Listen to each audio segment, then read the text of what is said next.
जय माँ बगलामुखी, जय श्री महाकाल। भक्तों, आज इस एपिसोड के माध्यम से मैं आपको जानकारी देने वाला हूँ कि बहुत सारे लोगों को आपने देखा होगा जो पुण्य एकत्रित करने के लिए या फिर अपनी ग्रह आदि बाधा से मुक्ति पाने के लिए या ग्रहों के अनुसार उपाय बहुत सारे लोग करते हैं, जिन लोगों को आपने भी अपने जीवन में देखा होगा, अनुभव किया होगा। तो बहुत सारे लोग अन्न का दान करते हैं। जैसे किसी ने किसी मंदिर में भंडारा लगा दिया या फिर कहीं भी किसी तीर्थ पर वो भोजन इत्यादि बना करके भोजन का दान करते हैं, जिसको भंडारा हमारे सरल शब्दों में कहा जाता है। तो इस एपिसोड के माध्यम से मेरा तात्पर्य यह है कि उस भंडारे में बनाए जाने वाला भोजन क्या ग्राह्य है? क्या हम लोगों को भंडारे का भोजन करना शास्त्रोचित है? क्या हमें इस अन्न का पान करना चाहिए? और शास्त्रोक्त यदि हम बात करें तो किन लोगों के लिए यह अन्न बनाया गया है और किन लोगों को यह अन्न ग्रहण करना चाहिए? क्या हम भी इस अन्न को ग्रहण कर सकते हैं? क्या हम इतनी पात्रता रखते हैं कि हम भंडारे में भोजन कर पाएं? भक्तों, यदि आप अपने जीवन में कुछ नया सीखना चाहते हैं तो आप हमारे यूट्यूब चैनल माँ बगलामुखी भक्त कुरुक्षेत्र को सब्सक्राइब करना ना भूलें। मैं आचार्य प्रदीप भारद्वाज अपने यूट्यूब चैनल पर आपका हार्दिक स्वागत करता हूँ, हार्दिक अभिनंदन करता हूँ। भक्तों, मैं आशा करता हूँ कि आप सभी स्वस्थ होंगे, मस्त होंगे। माँ बगलामुखी की कृपा सदाशिव के लिए आप पर बनी रहे। आप स्वस्थ रहो, मस्त रहो, ऐसे मैं माँ बगलामुखी से कामना करता हूँ।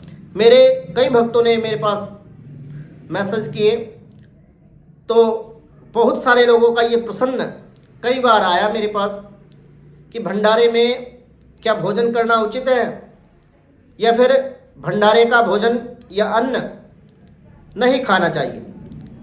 तो इस एपिसोड के माध्यम से इस विषय पर मैं आपको संपूर्ण जानकारी लेकर के आया हूँ। भक्तों, भंडारे में क्यों नहीं करना चाहिए भोजन? भंडारे में लोगों को भोजन नहीं करना चाहिए। शास्त्रोक्त तो सच्चाई यही है। जो स्वयं अपना पेट भरने में सक्षम है, यदि हम अफोर्ड कर सकते हैं और हमें किसी भी प्रकार की कोई दिक्कत समस्या नहीं है अन्न आदि ग्रहण करने में, हम नित्य प्रति अपने दैनिक दिनचर्या के अनुसार हम इतना कमा लेते हैं जिससे हमारा जीवन जो है सर्वाइव आराम से कर सके, तो उन लोगों के लिए भंडारे का भोजन और अन्न कतई भी नहीं है। इसको शास्त्र अनुचित बताया गया। जो लोग, कहने का अर्थ ये, कमाई करने में सक्षम हैं, जिनका अपनी कमाई से अपने कर्म के द्वारा जो वो धन कमाते हैं उसके द्वारा उनकी आजीविका का निर्वाह पूर्ण रूप से यदि हो जाता है, तो ऐसे लोगों को भंडारे का भोजन नहीं करना चाहिए।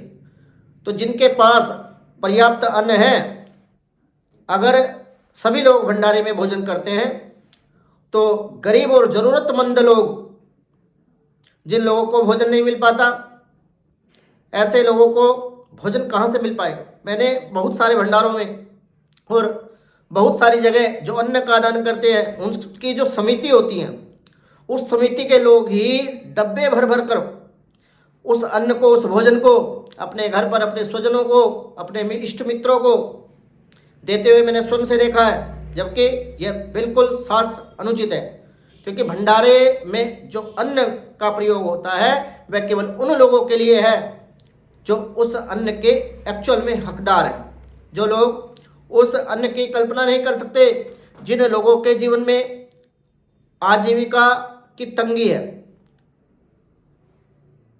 तो कहने का अर्थ यह हुआ कि जब हम लोग सक्षम हैं, हमारे हाथ पैर शरीर स्वस्थ है, और स्वस्थ होने के पश्चात भी यदि हम किसी के हिस्से का भोजन यदि अपने घर या अपने बच्चों को खिलाते हैं, तो ये कहाँ तक आप और हमारे लिए उचित हुआ? आप खुद समझदार हैं। आप सोच सकते हैं कि जो लोग गरीब हैं, भिक्षुक हैं, अंगहीन हैं, दिव्यांग हैं, ऐसे लोगों के लिए भंडारा किया जाता है, जो लोग उस अन्न की कल्पना नहीं कर सकते, उस भोजन की कल्पना नहीं कर सकते, ऐसे लोगों के लिए भंडारे का आयोजन किया जाता है। और बहुत सारी जगह तो मैंने ऐसा देखा है कि लोग केवल भंडारा देखते ही तुरंत उस भोजन पर लपट पड़ते। तो हमारे अनुसार और शास्त्रों के अनुसार तो ये अनुचित है। अगर कोई सक्षम व्यक्ति भंडारे में भोजन करता है तो उसे पाप लगता है। शास्त्रोक्त यदि हम बात करें, माना जाता है कि उसके जीवन में बुरा समय शुरू हो गया, क्योंकि कोई भी व्यक्ति यदि भंडारा दे रहा है वो अपनी ग्रहादि बाधा को दूर करने के लिए, अपने कष्ट या संकट से मुक्ति पाने के लिए, इसलिए तो वो अन्न का दान कर रहा है। और उस अन्न को आप लोग ग्रहण कर रहे हैं, जो लोग सक्षम हैं ऐसे लोग उस अन्न का पान कर रहे हैं। तो कहने का अर्थ यह है कि उस दुख और संकट के भागीदार तो आप भी बनेंगे, क्योंकि आप सक्षम होते हुए भी उस अन्न का पान कर रहे हैं। दूसरे हिस्से का जो भोजन है, जिस व्यक्ति के लिए वो भोजन बना हुआ है, उस व्यक्ति के भोजन पर यदि आपने डाका डाल दिया तो कहने का अर्थ यह है कि आप भी उस दुख के कष्ट के भागीदार हो जाएंगे। भंडारे में अगर सक्षम व्यक्ति भोजन करता है तो उससे माँ लक्ष्मी रुक जाती है। भंडारे में सक्षम व्यक्तियों के भोजन करने से भगवान विष्णु की कृपा उस व्यक्ति पर रुक जाती है, उस व्यक्ति से माता लक्ष्मी रुष्ट हो जाती है। और भगवान विष्णु, श्री हरि विष्णु जो माता लक्ष्मी के पति हैं, उन लोगों पर भगवान विष्णु की कृपा रुक जाती है। और भगवान विष्णु और माता लक्ष्मी की कृपा के बिना जीवन जीना असंभव है। भंडारे का आयोजन इसलिए किया जाता है ताकि ऐसे लोग जो गरीब हैं, दिव्यांग हैं, कष्ट में हैं, जिनका शरीर स्वस्थ नहीं है, जो कार्य आदि नहीं कर सकते, भोजन प्राप्त कर सके, जो सक्षम नहीं है कमाने में, भंडारे में भोजन कराने से काफ़ी पुण्य मिलता है। इसके अलावा घर में सुख समृद्धि का वास होता है।